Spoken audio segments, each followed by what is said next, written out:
Amen. Alors, vous allez bien? Vous êtes prêts à travailler un peu? On va essayer d'être très pratique cet après-midi. Et en fait, on va étudier un chapitre, un peu comme dans les Coffee Time. Pas tout à fait, mais presque. Et nous allons étudier Galates au chapitre 3, avec pour sujet la bénédiction d'Abraham.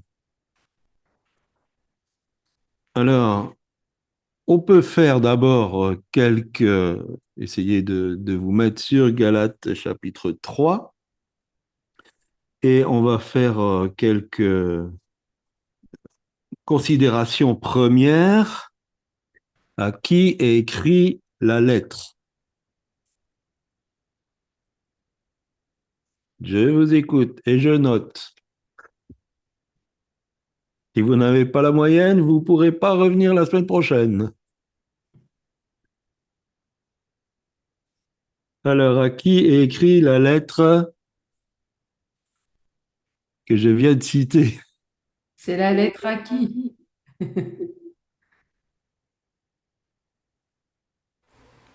C'est la lettre aux Galates, non? Voilà, c'est la lettre aux Galates, évidemment. Bon, un Il n'y a même point, pas de question piège. un Olivier m'a dit que point. c'est une question piège. Alors, qui étaient les Galates? Bon, ça, c'est pas sûr que vous le sachiez. En fait, les Galates habitaient dans la Turquie actuelle, qui était la Galatie. On ne sait pas si c'était la Galatie du Sud. Dans ce cas-là, ce seraient les villes que Paul avait évangélisées avec Barnabas, donc Icône, Derbe, Lystre, et ainsi de suite, ou c'était la Galatie du Nord, parce que Paul y est retourné seul, enfin avec son équipe, mais sans Barnabas, un peu plus tard.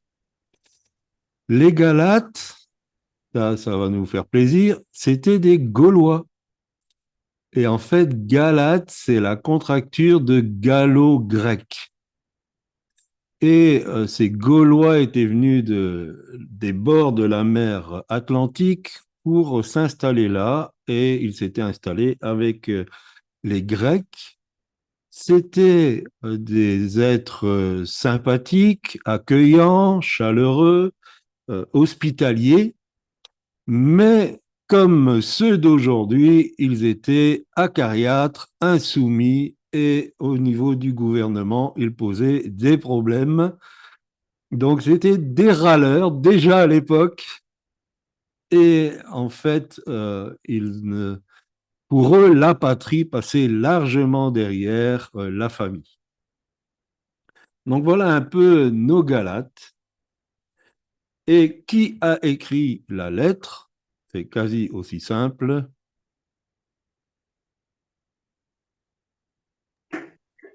C'est l'apôtre Paul. Voilà, c'est l'apôtre Paul. Donc l'apôtre Paul qui était leur père spirituel, puisqu'il va dire que c'est lui qui les a engendrés à l'évangile.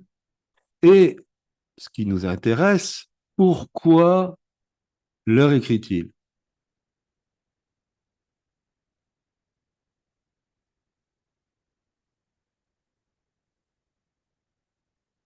Ça se trouve au verset premier, les premiers mots.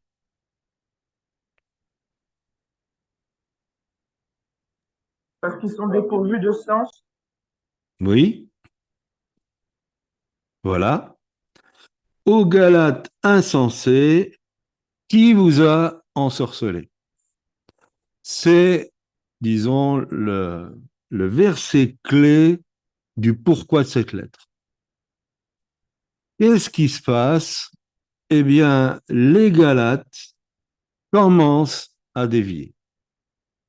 Ils commencent à abandonner l'évangile que Paul leur a donné.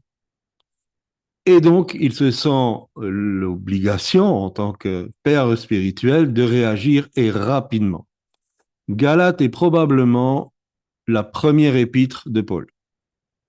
Et effectivement, on y trouve des éléments qui vont être développés beaucoup plus tard dans l'épître aux Romains, qui est un peu comme le testament spirituel de Paul. Mais déjà ressortent certains éléments qu'on va retrouver beaucoup plus approfondis dans l'épître aux Romains. Et la façon dont l'épître est écrite, on sent que c'était en quelque sorte dans l'urgence, parce qu'il y avait danger. Et quel était ce danger? Je vous demande de lire le verset 2.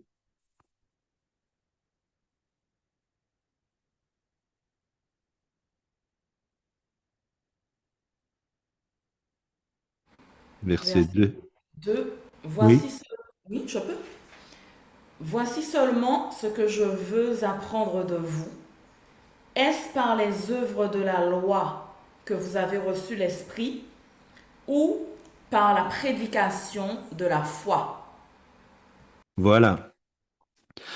En fait, les Galates avaient reçu le Saint-Esprit, mais ils ne l'avaient pas reçu parce qu'ils avaient accompli la loi. Ils l'avaient reçu parce qu'ils avaient eu foi. Et donc, ils étaient en danger, on les avait euh, ensorcelés, on les avait envoûtés, c'est vraiment le terme, avec d'autres enseignements qui voulaient les ramener maintenant dans la loi. Et le message était clair, si vous n'appliquez pas la loi, vous ne pouvez pas être sauvés. Et Paul va réagir énergiquement contre cet enseignement, parce qu'il voit que les Galates s'égarent. Et au verset 3, si quelqu'un peut lire le verset 3. Je vais lire. Oui, vas-y, William. Êtes-vous tellement dépourvu de sens, après avoir commencé par l'esprit, voulez-vous maintenant finir par la chair? Voilà. Donc, si on résume un peu ce qu'on vient de voir, quelques constatations. Pratiquer la loi est une récession. Je répète, pratiquer la loi est une récession, puisque quand tu pratiques pas la loi, tu démarres par l'Esprit de Dieu, mais si tu retournes sous la loi, tu commences à régresser et tu fais les choses par la chair. Deuxième des constatations, la loi ne donne pas le Saint-Esprit. Ils n'ont pas reçu l'Esprit par la loi. Troisième constatation, ceux qui enseignent la loi, tout ou en partie, veulent vous ensorceler, veulent vous envoûter. Et on sait très bien que les mots ensorceler font trait aux sorcières et envoûter font référence au fait que on vous enlève vos facultés.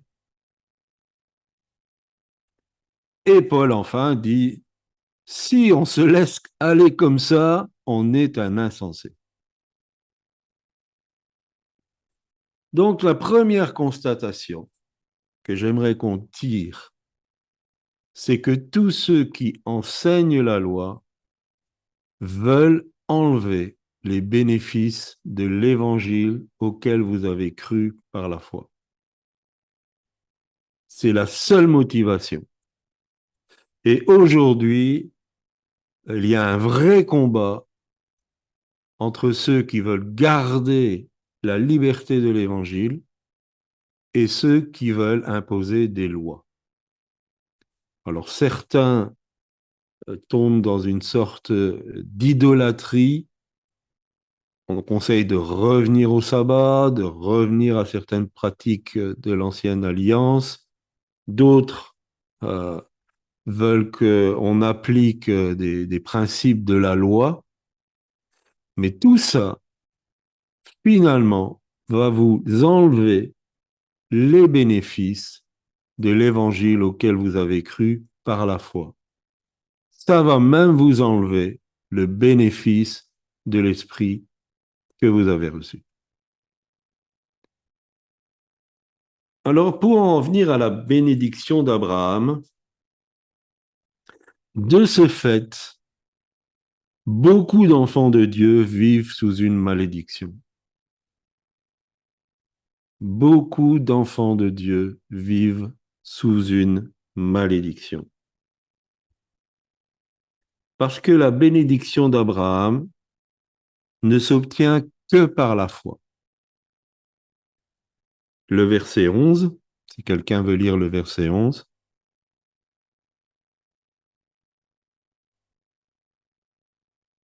Je peux lire? Oui, vas-y Leïla. Et que nul ne soit justifié devant Dieu par la loi, cela est évident, puisqu'il est dit, le juste vivra par la foi. Donc c'est une évidence qu'on ne peut pas être justifié par la loi. C'est-à-dire que pour recevoir la bénédiction d'Abraham, il faut absolument qu'on soit justifié par la foi. Le Christ, en devenant objet de malédiction pour nous, nous a délivrés de la malédiction de la loi. Le verset 17, et je vous le lis, voici ce que je veux dire. Dieu avait établi un testament et avait promis de le maintenir. La loi, qui est survenue 430 ans plus tard, n'annule pas ce testament, ni ne supprime la promesse de Dieu. Qu'est-ce que ça veut dire? Ça veut dire que c'est la version français courant, donc c'est peut-être pour ça que vous ne la retrouvez pas de la même manière, mais c'est le verset 17. Ça veut dire que la bénédiction d'Abraham ne s'obtiendra jamais par la loi qui a été écrite 430 ans plus tard, mais elle s'obtient par la manifestation de la foi comme Abraham. La même foi. C'est ça qui nous fait entrer dans la bénédiction d'Abraham. Et quand on essaye d'une autre manière d'obtenir cette bénédiction, qui a été un testament, qui a été promis, et Paul va développer que Dieu, comme il ne pouvait pas jurer par quelqu'un de plus grand que lui, il a juré par lui-même. C'est-à-dire que si, par la foi, nous héritons de la bénédiction d'Abraham, ça veut dire que Dieu, n'étant pas un homme pour mentir, d'office va manifester cette bénédiction d'Abraham dans notre vie. Mais ça s'obtient par la foi. Si nous essayons de l'obtenir par quelque loi que ce soit, nous entrons dans la malédiction. Nous reprenons la malédiction que Christ a portée. Amen. Finalement, c'est un bon évangile. Je ne comprends pas pourquoi on peut laisser de côté ce bon évangile pour retomber dans les rudiments de la loi. Et pourtant, beaucoup, parce qu'ils ne savent pas leur héritage, vivent sous cette malédiction. Finalement, Dieu est quelqu'un qui bénit quand il a envie de bénir, qui bien souvent est là prêt à nous taper dessus dès qu'on fait un pas de travers, et beaucoup ont cette image de Dieu. Parce que le Dieu légaliste, c'est un Dieu dur. C'est un Dieu qui donne des miettes. Or, notre Dieu n'est pas du tout comme ça. C'est quoi la bénédiction d'Abraham? Alors écoutez bien, j'espère que ça va se graver dans votre esprit. La bénédiction d'Abraham est supérieure à un miracle. La bénédiction d'Abraham est supérieure à un miracle. Pourquoi? C'est être le miracle. Nous devenons le miracle. Ça, c'est la première des choses. La bénédiction d'Abraham, c'est plus qu'une prière exaucée. C'est être une réponse à la prière. Nous devenons la réponse de Dieu aux prières des autres. Et enfin, la bénédiction d'Abraham, c'est plus que la prospérité matérielle, c'est la prospérité de notre âme. Comme Jean le dira dans sa 3e épître à Gaius, je souhaite que tu prospères en toutes choses comme prospère l'état de ton âme. Et quoi de demander de plus en tant qu'être humain d'avoir une âme qui vit dans la prospérité? La vie que Jésus promet en disant « Je suis venu pour que mes brebis aient la vie et qu'elle l'ait en abondance », c'est cette vie-là. Dieu veut faire de vous un miracle. Dieu veut faire de vous une réponse aux prières des autres. Dieu veut faire de vous quelqu'un de prospère dans son âme. Ça, c'est la bénédiction d'Abraham. Alors, j'aime bien le chiffre 7. On va la décortiquer un peu. Genèse, chapitre 12, versets 2 et 3. Voici comment elle est formulée. Je ferai de toi une grande nation. Premier point. Je ferai de toi une grande nation. Qu'est-ce que ça veut dire? Ça veut dire que là où il y avait la mort, le sein de Sarah était mort. Abraham était vieux. Mais là où il y avait la mort, Dieu amène la vie. Être ce miracle, c'est amener la vie là où il y a la mort.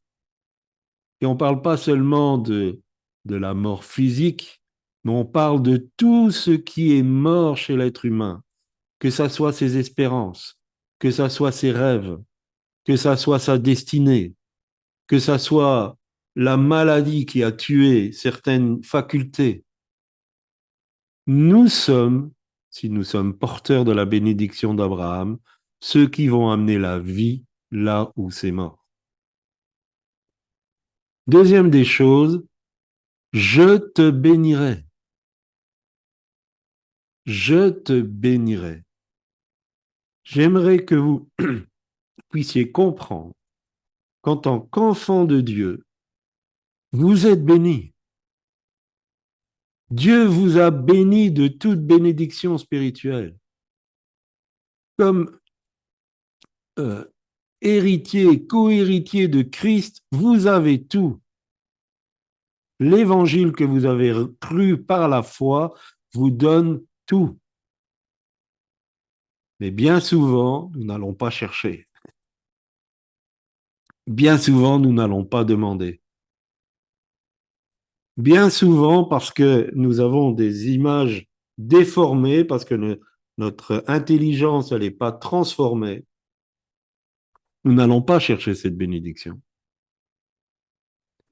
Nous devrions dire, Seigneur, j'ai reçu la bénédiction d'Abraham. Tu as dit, je te bénirai. Je veux être béni de la bénédiction spirituelle que tu as pour moi.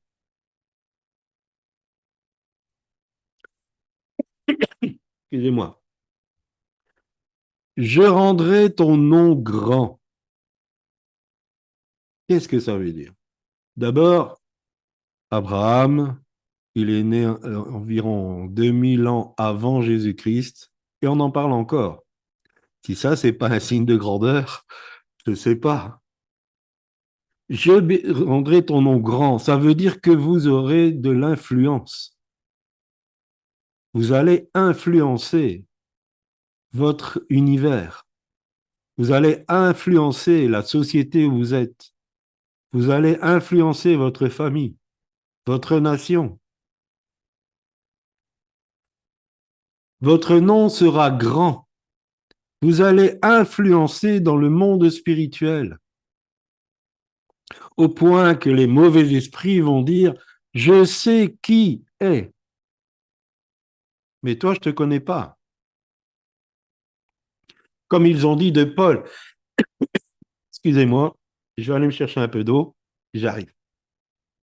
Ah bon, ça Corinne va ramener. Je rendrai ton nom grand. Nous sommes ce miracle pour influencer notre monde qui a bien besoin de la révélation des enfants de Dieu. Merci chérie.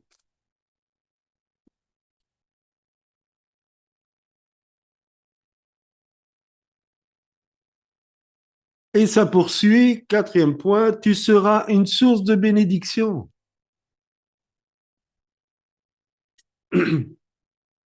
Quel est l'impact de notre vie? Est-ce que nous sommes une source de bénédiction? Nous sommes appelés à être une bénédiction. Un enfant de Dieu qui marche dans la bénédiction d'Abraham, c'est un don au monde. C'est une bénédiction pour le monde. Cinquième point, je bénirai ceux qui te béniront.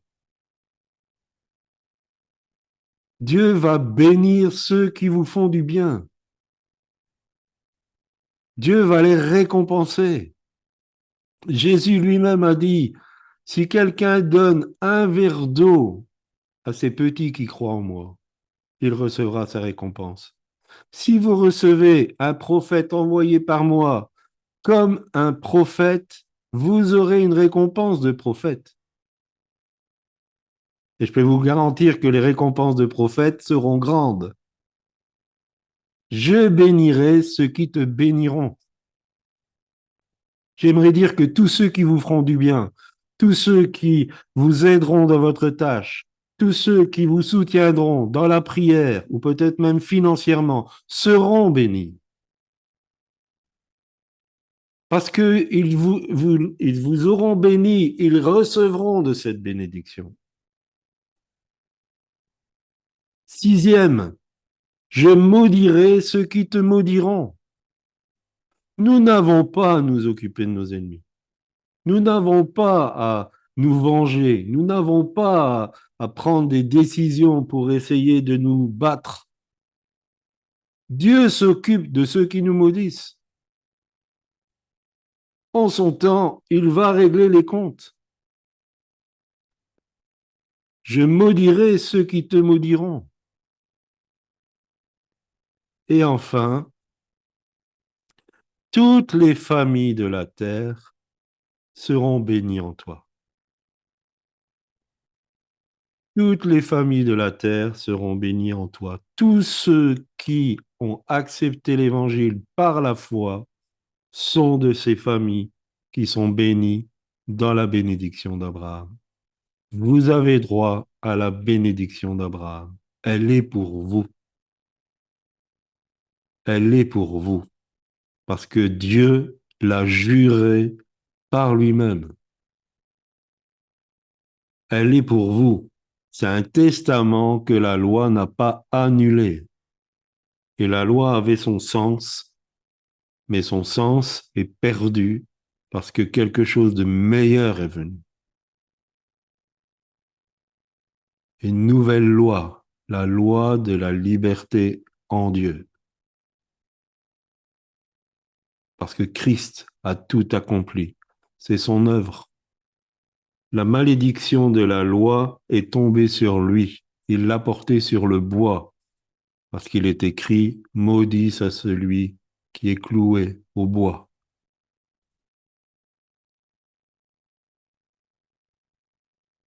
Et pour l'accomplissement de cette promesse, et après je vous laisse réagir si vous le souhaitez, Dieu va donner deux choses. Alors c'est quoi ces deux choses?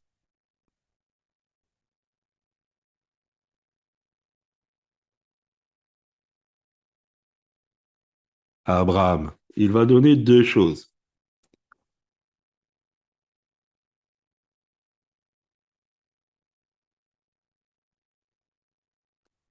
C'est pas spécialement dans Galate, hein.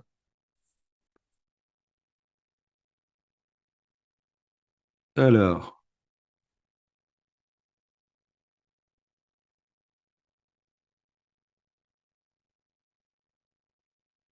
Euh, il a donné le pays à la postérité d'Abraham.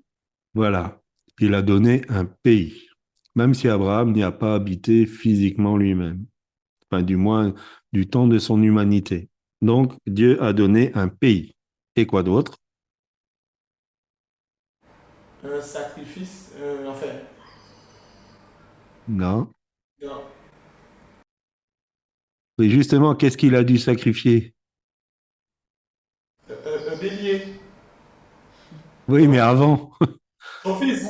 Oui, voilà, il oui. a reçu un fils. Non, c'est pour ça. Disons que c'est difficile de devenir une nation, une grande nation, s'il n'y a pas de, au moins un successeur. Donc, il a donné un pays et une descendance. Et on va voir ce que c'est. Est-ce que vous voulez réagir jusque-là?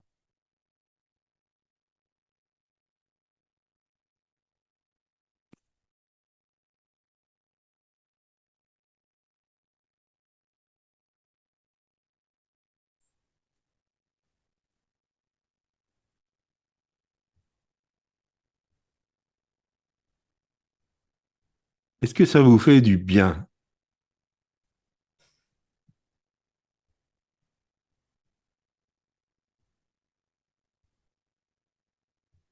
Bon, si ça vous fait du bien, il faut le dire, parce que à part sur la Guadeloupe, j'ai pas de caméra, donc je sais pas. Bon, merci Leïla. L'important, c'est que vous appreniez quelque chose, que ça vous bénit. Mon but, c'est ça, notre but, ma pasteur Corinne et moi-même, c'est que vous soyez bénis, que ça vous fasse du bien, que ça vous fasse entrevoir l'héritage que vous avez. Est-ce qu'il y a des Amen. réactions? Oui, Leïla? Je dis Amen. Amen.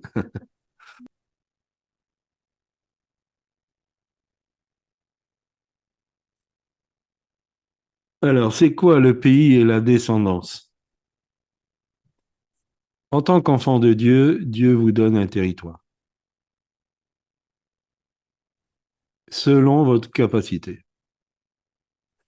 Votre territoire, ça peut être une maison, ça peut être un quartier, ça peut être une ville, ça peut être une nation, ça peut être des endroits spirituels, ça peut être une catégorie de personnes. Dieu vous les donne. J'aimerais dire que l'école des semailles a pour territoire l'enfance de Guadeloupe. C'est votre territoire. Nous avons un territoire. Notre territoire, c'est les eaux desséchées dans la maison de l'église. C'est notre territoire. Vous avez un endroit qui vous est donné. Et peut-être que vous y voyagez encore comme Abraham a visité en long et en large le pays de Canaan, mais vous y mettez vos traces. Vous y mettez les traces de vos pas. Vous y mettez l'odeur de Christ que vous portez. Peut-être que ce sera un autre qui va l'habiter pleinement, et vous y mettez votre trace. Vous récupérez le territoire, parce que Dieu vous le donne. Quoi qu'on en dise, et nous le disons, nous l'enseignons, le monde entier est sous le pouvoir du malin, mais la terre appartient à Dieu. Et il donne la terre le territoire à qui il veut. Personne ne pourra l'empêcher de ça. S'il vous donne un territoire, c'est à vous. Mais quelquefois, comme Caleb, il faut dire, Seigneur, donne-moi cette montagne. Et puis, il faut chasser les enfants d'Anak. Proclamez votre propriété sur le territoire que Dieu vous a donné. Proclamez, c'est le territoire que m'a donné. Je proclame que c'est à moi. Je proclame que je suis le propriétaire de cet endroit pour la gloire de Dieu. Proclamez, je prends l'exemple parce que c'est un bel exemple, l'école des semailles, nous sommes propriétaires de l'enfance de Guadeloupe. Nous allons l'amener dans la connaissance de Dieu. Nous allons l'amener dans la connaissance de l'évangile de Jésus-Christ. Nous allons amener ces enfants à une autre destinée qui leur est réservée par le diable. Proclamez que c'est votre territoire, là où vous êtes. Si vous êtes, si comme Leïla, vous êtes en RDC, proclamez la RDC m'appartient. La ville de Kinshasa m'appartient. Et je vais l'amener dans les plans de Dieu. Douala, je vais l'amener dans les plans de Dieu. Yaoundé, euh, ah, la ville du Bénin. Zut. Euh, Cotonou, Emmanuel, c'est Cotonou. Non, Parakou. Parakou, voilà. J'étais pas loin, j'avais une syllabe. Kolwezi, Calvésie, la Belgique. voilà. C'est votre territoire. Que ça soit géographique, que ça soit spirituel, que ça soit une classe de personnes, c'est votre territoire. Dans ces territoires, il y a le royaume de Dieu qui se manifeste. Quand nous sommes dans la bénédiction d'Abraham, partout où nous allons, quand nous prenons notre territoire, c'est le royaume de Dieu qui s'établit. Nous sommes les représentants du royaume de Dieu. Et nous établissons les règles du royaume de Dieu. Nous sommes appelés à cela. Abraham a délivré Lot. Il a été vainqueur alors qu'il n'était pas du tout le chef d'une armée. C'était des serviteurs, c'était des bergers, ils n'étaient pas habitués au combat. Mais il a remporté la victoire sur 5 rois avec des mercenaires. Il a établi le royaume de Dieu. Ici, c'est moi le propriétaire. Et Lot, c'est mon neveu.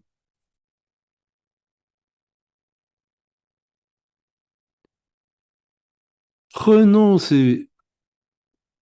comment je dirais, ces audaces. Prenons ce courage. En tant qu'enfant de Dieu, Dieu nous donne la fertilité. Je ferai de toi une grande nation. Dieu nous donne la fertilité pour amener la résurrection. Là où c'est mort, Dieu nous aide pour amener et nous suscite pour amener la résurrection, pour amener la vie spirituelle. Imposez les mains à la terre. Si votre terre est desséchée, imposez les mains. Ordonnez-lui de porter du fruit. Nourrissez ceux qui vous entourent. Prenez autorité sur la nature. Elle aspire que ça. La nature aspire à la manifestation des fils de Dieu. Vous avez la bénédiction d'Abraham.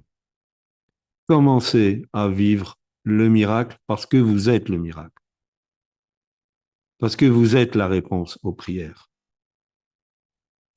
Je souhaite que on vous dise, c'est le ciel qui t'envoie. Ça nous est arrivé. C'est le ciel qui t'envoie.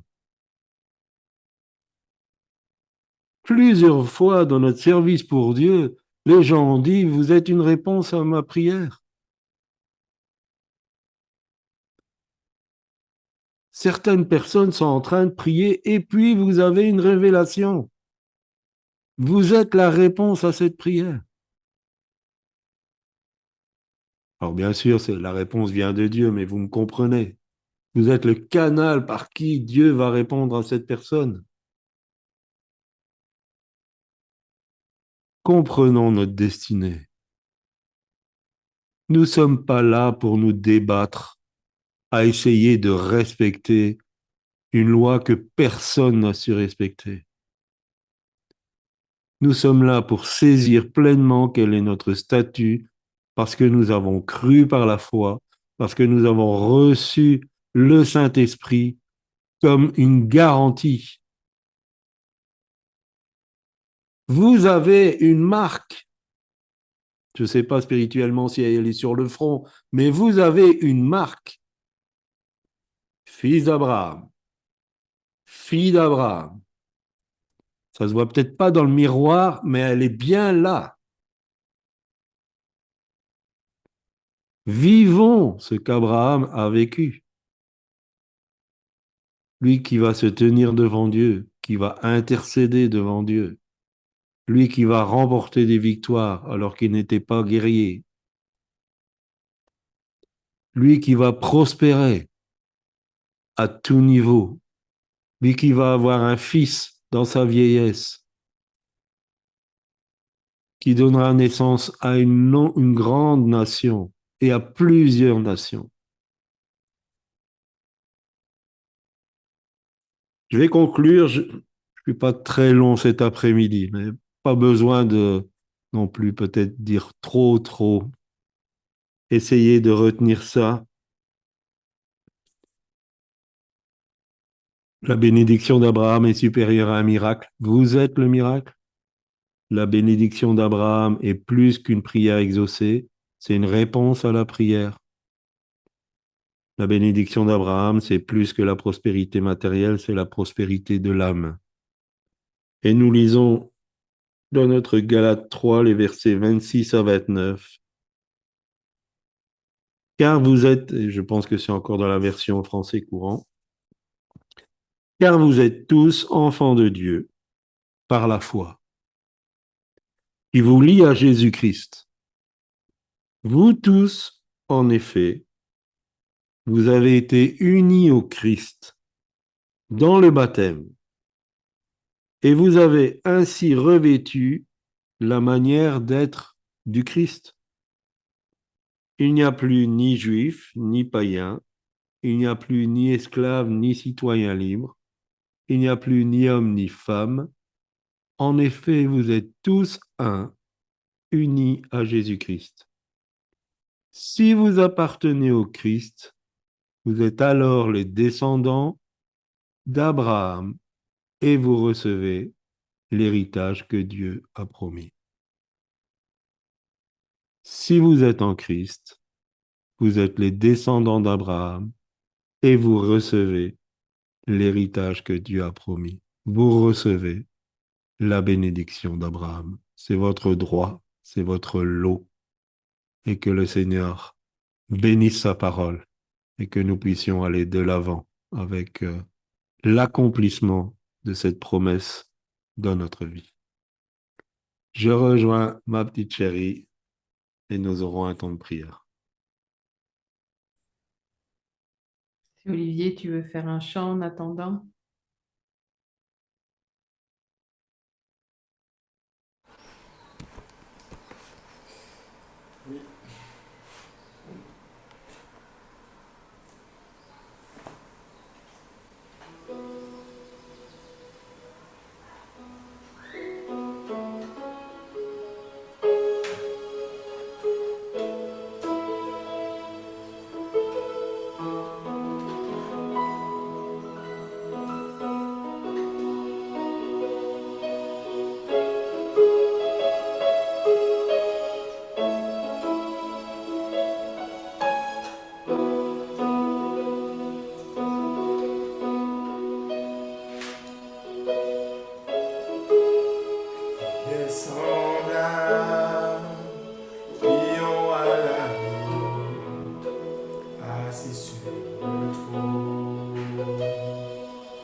devant le Seigneur, qui est semblable au lion à l'agneau, assis sur le trône. Les monts s'inclinent, l'océan rugit devant le Seigneur. Louez Adonai, du lever des soleils jusqu'à la fin du jour. Louez Adonai, toutes les nations du monde, tous les anges et tous les saints te louent.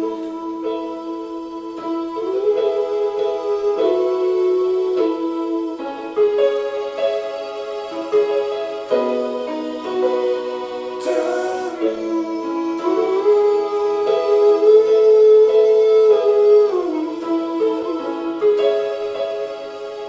Tous les anges et tous les saints te louent. Adonai, du lever du soleil jusqu'à la fin du jour. Louez Adonai, toutes les nations du monde, tous les anges et tous les saints te louent.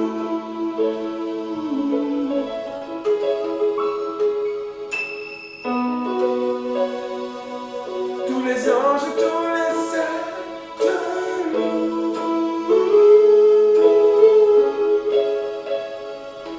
Toutes les nations du monde.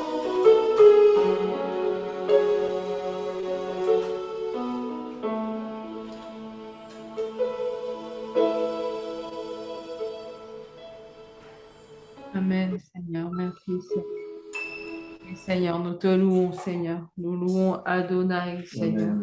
Merci, Seigneur, pour la bénédiction dont tu nous as, Seigneur, donné, Seigneur, que tu nous as donné, Seigneur. Seigneur, je prie pour que chacune d'entre nous, nous devenions des instruments de vie, Seigneur. Que nous communiquions ta vie là où tu nous as placés, Seigneur. Que nous devenions ces personnes d'influence, Seigneur, qui influençons notre monde, Seigneur. Nous te le demandons au nom de Jésus, Seigneur. Que nous soyons des hommes et des femmes, Seigneur, qui prospèrent, Seigneur, à tout égard, comme prospère l'état de leur âme. Je prie pour que tu nous donnes de prospérer dans notre âme, Seigneur. Je te le demande au nom de Jésus pour chacun d'entre nous, chacune d'entre nous. Que nous soyons, Seigneur, une source de bénédiction pour celles et ceux qui nous entourent, Seigneur. Et Seigneur, je prie, Seigneur, que aujourd'hui même, Seigneur, nous puissions prendre les territoires que tu nous as donnés, Seigneur, afin, Seigneur, que nous puissions avoir une postérité, Seigneur, une postérité en toi, Seigneur, au nom de Jésus, que véritablement, Seigneur, nous puissions engendrer des fils et des filles, Seigneur, dans le spirituel, au nom de Jésus, je te le demande, Seigneur.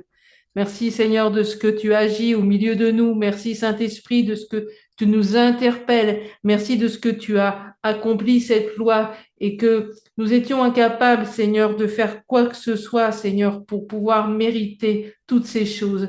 Mais, Seigneur, à cause de la croix, à cause du sang versé, Seigneur, nous pouvons obtenir cette bénédiction, Seigneur, et nous voulons te louer. Nous voulons louer Adonai. Nous voulons que tout ce qui est dans le ciel, sur la terre, te loue, Seigneur.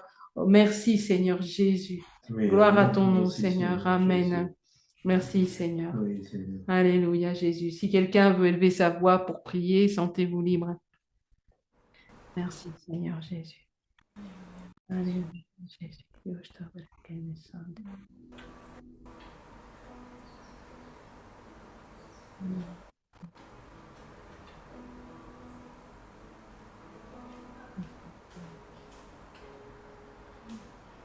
Oui, Seigneur, tu dis dans ta parole qu'ils mettent des fardeaux sur les épaules des gens qui ne savent pas remuer du doigt, Seigneur.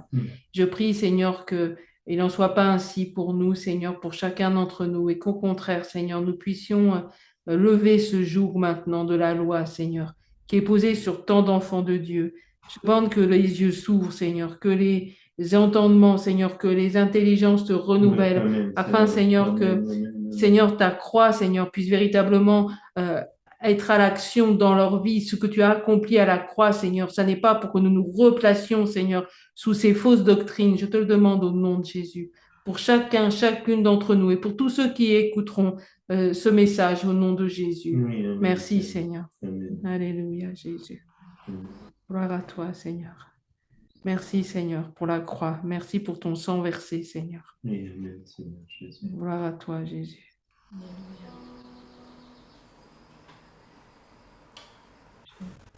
À la suite de ce message, Seigneur, tu puisses faire comprendre à chacun notre héritage, Seigneur. Nous puissions vraiment saisir ce que tu as préparé pour nous. Seigneur, quelquefois, ça dépasse l'entendement. Et tu peux faire au-delà de ce que nous pensons, imaginons. Merci, Seigneur, parce que c'est une réalité. C'est ta vérité. Tu as préparé quelque chose pour tes enfants. Ce n'est pas un vocable anodin. Nous sommes tes enfants. Et nous sommes des fils et des filles d'Abraham si nous restons dans la liberté de cet évangile reçu. Nous respectons le Saint-Esprit que tu nous as donné. Seigneur, qu'à la suite de ce message, ceux qui l'entendent, là où ils sont, de n'importe où ils sont, qu'ils puissent saisir ce que tu as prévu pour eux. Je le demande au nom de Jésus. Tu lèves les voiles, tu lèves les incompréhensions, tu lèves tous ceux qui viennent aveugler au nom de Jésus-Christ. Et que ce message puisse pénétrer les cœurs au nom de Jésus. Amen. Amen.